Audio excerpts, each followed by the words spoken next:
मखा मारी रीस तू के करेगी हम देसी बालक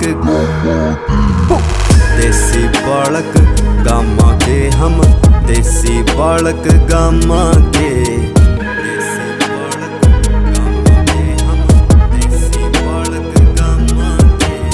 यारा गेला पैग लान का पल पल ढूंढा मौका रह यारा गेल ना चला चलाकी क्यों कर मिल जा धोखा रह शतरंज वाली खेल खेल का अपने कदे हराए ना ये बैक सीट पर बैठे जुन से भाई है मेरे